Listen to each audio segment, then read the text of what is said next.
اعوذ باللہ من الشیطان الرجیم بسم اللہ الرحمن الرحیم۔ اسلام کی جو پہلی جنگ ہوئی باقاعدہ، اور جس جنگ کے اندر اللہ کے فضل سے مسلمانوں کو وہ کامیابی ہوئی کہ اس کے اثرات آج تک باقی ہیں۔ میں نے ذمہ داری سے کہا ہے آج تک اس کے اثرات باقی ہیں۔ وہ جنگ کون سی ہے؟ جنگ بدر۔ جنگ بدر کے اندر تلوار سے نہیں لڑی، صرف نیزے سے نہیں لڑا، صرف برچھی سے نہیں لڑی۔ جنگ بدر میں دو نظریے تھے جو آپس میں لڑ رہے تھے، دو نظریے۔ ایک نظریہ کفار مکہ کا تھا، وہ کہتے تھے کہ ہم اونٹ بہت سارے ساتھ لے کے آئے ہیں، ہر روز ایک اونٹ ذبح کریں گے، معاذ اللہ شرابیں پیئیں گے، موج کریں گے۔ ان کا یہ نظریہ تھا کہ ایک بندے کے پاس تین قسم کا اسلحہ تھا، تلوار بھی ہے، نیزہ بھی ہے، تیر بھی ہے۔ اس طرف کیا تھا؟ اس طرف وہ 1000 بندہ، یہاں 313۔ اور جب سواریوں پہ سفر کر رہے تھے تو انہوں نے سواریاں ذبح کر کے کیا کھانی تھی؟ ایک سواری پہ 2 3 لوگ سوار تھے۔ حال یہ تھا کہ 6 زرہیں اور 8 تلواریں۔ اب انسان یہ ذہن میں بات بٹھائیں کہ انسان جب اپنے مقابلے میں طاقتور بندے کو محسوس کرتا ہے تو ذہنی طور پر ہی کمزور پڑ جاتا ہے۔ یعنی بندوق آپ کی یہاں گردن پہ رکھ دی جائے تو بہت بڑا بہادر کہلانے والا آدمی بھی پورا کانپ جاتا ہے۔ جب ذہن بن جائے نا کہ میرے سامنے 3 گنا زیادہ فوج کھڑی ہے اور اسلحے سے لیس ہے، بندہ نفسیاتی طور پر ہی کمزور ہو جاتا ہے، ذہنی طور پر ہی۔ لیکن یہ 312 اور 13 کمزور کیوں نہ ہوئے؟ یہ گھبرائے کیوں نہ؟ جب ابو جہل نے رات کو بندے بھیجے نا، اس نے کہا جاؤ جا کے پتہ کر کے آؤ مسلمان کتنے ہیں، تو جاسوس نے جا کے کہا کہ جناب وہ 313 ہیں، اتنا تھوڑا سا اسلحہ ہے، تھوڑی سی سواریاں ہیں۔ تو ابو جہل کہنے لگا ان سے لڑائی کیا کرنی ہے، انہیں صبح نا گھوڑوں کی اونٹوں کی پشتوں پہ باندھ کے مکے لے جائیں گے۔ یہ خوش فہمی دیکھو، یہ منہ اور مسور کی دال، وہاں لے جائیں گے اور لے جا کے نا وہاں ان سے بات کریں گے۔ تو وہ جو جاسوس تھا نا وہی بول پڑا، کہنے لگا سردار پوری تو سن لے بات۔ اس نے کہا پوری بات کیا ہے؟ کہا پوری بات یہ ہے کہ ہیں 313 پر سب کا شہید ہونے کا ارادہ ہے، کشتیاں جلا کے آئے ہیں، بندہ کمزور پڑنے والا ایک بھی نہیں۔ اب نظریہ لڑا۔ نظریہ کیا تھا کہ حضور نے فرمایا تھا میرے رب کا وعدہ ہے وہ تمہاری مدد کرے گا،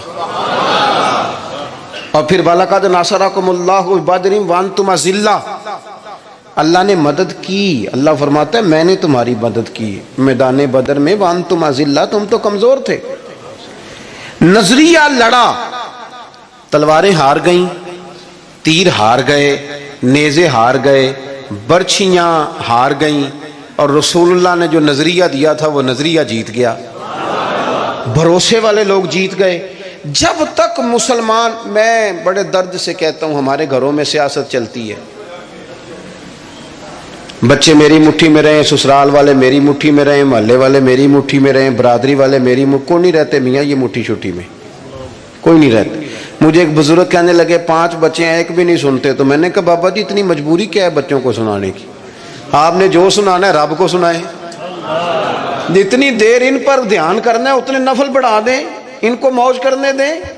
آپ کتنا کو انہیں قائل کریں گے اور کتنا کو مائل کریں گے، یہ تو اسی طرح کا سلسلہ ہے۔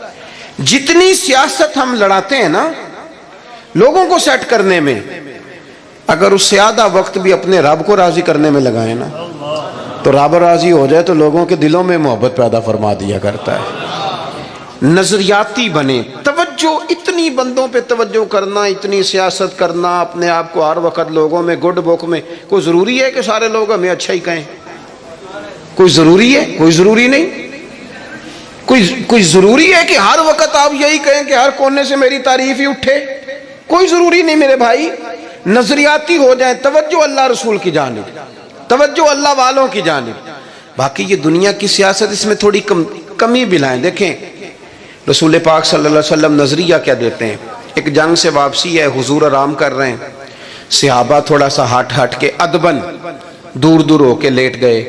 سرور کائنات علیہ السلام بھی آرام کرنے لگے تو تلوار اتار کے درخت کی ٹہنی سے لٹکا دی، حضور بھی آرام فرما۔ ایک بندہ آ گیا، تلوار اتار لی، حضور پر تان لی، اور محبوب علیہ السلام فرماتے ہیں آنکھیں سوتی ہیں، دل تو میرا جاگتا رہتا ہے۔ اس نے تلوار تان لی۔ اللہ کرے میں آپ کو بات سمجھاؤں، بھئی اچانک کو یہاں بندوق رکھ دے، اس وقت ہم نے دیکھنا ہے کہ بلڈ پریشر کتنا ہو گیا ہے، پھر دیکھنا ہے کہ اس وقت خون کے مد و جزر کا کیا حال ہے۔ اچانک وہ دیکھو نا میرے عزیز، رات کو 2 بجے ویسے ہی چھت پہ بلی ہو اور بندے کو کہہ دے کہ چور ہے، تو مجھے بتائیں حال کیا ہوتا ہے؟ ویسے انسان کی نفسیات ہے نا۔ لیکن جو نظریاتی بندے نا، نظریاتی، ڈاکٹر نے کہہ دیا، ایک بندہ نظریاتی نہیں تھا، ڈاکٹر نے کہہ دیا تو ہفتے میں مر جائے گا، تو وہ 3 دنوں میں مر جاتا ہے۔ ایک نظریاتی ہے، ڈاکٹر نے کہا 1 ہفتے کے بعد آپ دنیا سے رخصت ہوں گے، تو اس نے کہا ڈاکٹر صاحب آپ جو کہہ رہے ہیں اپنے علم کے مطابق کہہ رہے ہیں، ہونا وہ ہے جو میرے رب کریم نے چاہنا ہے۔ یہ کئی سال بھی نکال سکتا ہے، شرط یہ ہے کہ ہم نظریاتی ہوں۔ ہماری سیاست ہی ختم نہیں ہوتی ہے کہ جگہ میں خود جاتا ہوں بندے راضی کر رہا ہوں، یہاں میں نہیں گیا وہاں بیٹا بھیجا، تو ولیمے پہ ہویا، چھوٹے بھائی سے کہا تو فاتحہ کہہ، سارا دن بندے راضی کرنے میں وہ پھر نہیں راضی ہوتے۔ حضرت مولا علی فرمایا کرتے تھے یہ اس طرح ہے جس طرح چرواہے کی بکریاں ہیں، ادھر والی گھیر کے لاؤ تو ادھر والی نکل جاتی ہے، ان کو گھیرو تو ادھر والی نکل جاتی۔ تو ضرورت کیا ہے؟ رب کی جانب توجہ کرنا، اللہ پہ بھروسہ کرنا۔ اس نے تلوار حضور پہ تان لی، سرکار نے مقدس آنکھیں کھولی۔ تو میں بتا چکا ہوں کہ اگر ہم پر کوئی پستول تانے تو شاید سارا وجود کانپنے لگے۔ اس نے تلوار تانی، حضور کی مقدس آنکھیں کھلی، کہنے لگا آپ کو مجھ سے کون بچائے گا؟ قربان جائیں، حضور نے مسکرانا شروع کر دیا۔ زندگی نظریاتی بن جاؤ، زندگی ہنس کے گزر جائے گی ساری، لیکن اگر نظریاتی نہیں ہونا تو پھر تو بھائی کاروبار پہ نقصان پہ بھی ہارٹ اٹیک ہو جاتا ہے۔ پھر تو میرے عزیز نوکری سے جواب ہو جائے تو لوگ مریض ہو جاتے ہیں شوگر کے۔ اگر آپ نظریاتی ہیں تو جی لیں گے۔ اس نے کہا کون بچائے گا؟ تو محبوب مسکرا کے فرمانے لگے یہ تو نے عجیب بات کر دی، مجھے میرا رب بچائے گا۔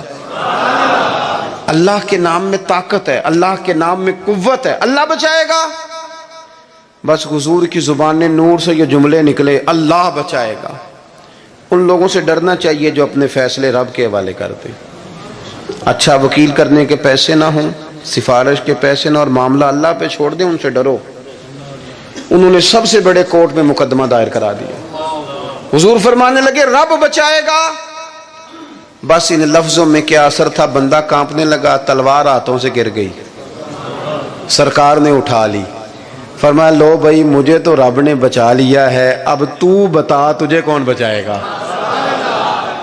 آپ زندگی میں اگر نظریاتی ہیں تو آپ زندہ ہیں، اور اگر آپ لگے ہوئے ہیں کہ اوہو کیا بنے گا، میری کون سنے گا، گاؤں چھوٹا ہے، میں بات کر بھی لوں گا تو کہاں پہنچے گی، تو کون ہوگا، تو کیسے ہوگا، تو یہ تو کمزوری ہے۔ آپ کے ذمے تو کہنا ہے، پہنچانا تو اللہ کریم کی بارگاہ کرم کے فضل کا نتیجہ ہے۔ یہ اللہ بچائے گا۔ اس کے ہاتھ سے تلوار گر گئی، حضور نے اٹھا لی، فرمایا مجھے تو رب نے بچا لیا ہے، اب تو بتا تجھے کون بچائے گا۔ کہنے لگا حضور میں نے سنا ہے آپ بڑے ہی معاف کرنے والے ہیں، آپ صحیح بتاؤ، ایک بندہ میرے اوپر تانے پستول، تھوڑی دیر کے بعد قابو آ جائے تو وہ مجھے کہے جی آپ تو نیک آدمی ہیں چھوڑ دیں، تو میں کہتا ہوں قابو آ گیا تو میں نیک ہو گیا ہوں، پہلے تو بندوق لے آیا تھا۔ لیکن یہ حضور سید عالم صلی اللہ علیہ وسلم کے ظرف کی، حوصلے کی، اور محبوب کے دل نور کی بڑائی دیکھو کتنا بڑا ہے۔ اس نے کہا سنا ہے آپ معاف کر دیتے ہیں، فرمایا تو نے سنا ہے؟ حضور سنا ہے۔ پھر مسکرا پڑے، فرمانے لگے جا پھر میں نے معاف کیا، ہو گئی بات ختم، معافی تو یہاں پہلے ہے سب سے، جا معاف کیا۔ ایک تو اپنی زندگی میں توجہ اللہ پہ کریں، یہ چھوڑ دیں اتنی زیادہ سیاست، اتنا بندوں کے پیچھے بھاگنا، یہ تو تھکا دیں گے، یہ تھکا دیتے ہیں۔ ان کی ایک خواہش پوری کرو تو یہ دوسری۔ میں آج ہی پڑھ رہا تھا، حضرت سعید ابن مسیب کہا کرتے تھے یا اللہ یہ بڑوں کی آرزوؤں سے بھی بچانا۔ ان کی آرزویں بڑی ہوتی ہیں، روز نہیں ایک آرزو. اور حضور دعا مانگا کرتے تھے، نبی کریم علیہ السلام، مسند امام احمد بن حنبل میں موجود ہے. اللہ کے محبوب فرماتے تھے اے اللہ اس آرزو سے بچا جو آرزو ایک اور آرزو میں مبتلا کر دے.